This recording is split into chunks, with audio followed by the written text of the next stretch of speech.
নমস্কাৰ বন্ধুসকল, আপোনালোকক পুনৰ স্বাগতম জনাইছোঁ মোৰ অন্যতম ভিডিঅ'লৈ। আৰু আপোনালোকে চাই আছে মিষ্টাৰ ভল্লু।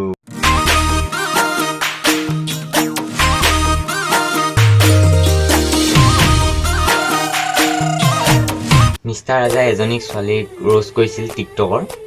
কিয় ৰোজ কৰিছিল জানেনে?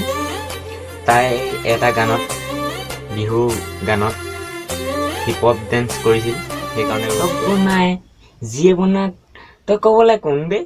হা, সি আহি মেলি কিবা ৰোজ ভিডিঅ' যি বনাই দিছে, তই অসমত পপুলাৰ কাৰণে কি তাইক ৰোজ ভিডিঅ' বনাই দিবি নেকি? এনে নষ্ট কৰি দিবি নেকি ছোৱালীজনী? হা, তই সাহস ক'ত পালি বে? তই ইমান মিছা মিছা কথা ক'ব পাৰ? হে, হেল্ল' মিষ্টাৰ ৰাজা, আগতে তুমি হোটেলৰ পৰা আনাগে এটা খাজা, তাৰপা মাৰিবা তুমি গাজা। হয় নে নহয় কোৱা তুমি এতিয়া মিষ্টাৰ ৰাজা?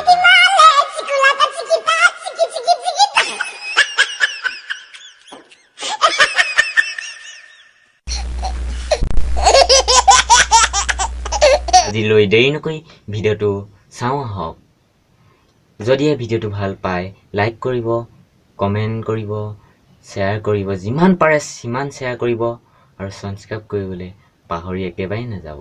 দুইটাই সাধনা। মই ইয়াত বিহু আৰু হিপ হপৰ তুলনা কৰিবলৈ যোৱা নাছিলোঁ, যোনটো বিকৃতভাৱে তেওঁলোকে অসমীয়া ৰাইজৰ আগত প্ৰচাৰ কৰিছে বোলে এই ছোৱালীজনীয়ে বিহুক হিপ হপৰ লগত তুলনা কৰিছে। মই এনেকুৱা কোনো ধৰণৰ কথা কোৱা নাছিলোঁ। দুইটাই কলা, দুইটাই শিল্প, দুইটাই সাধনা।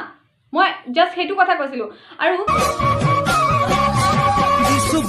পাতি মাৰা জাতি মুকৈ তেজেৰে বৈ যাব বুৱতী নৈ, তেজেৰে বৈ যাব বুৱতী নৈ, মৰি মৰি যেন তোমাৰ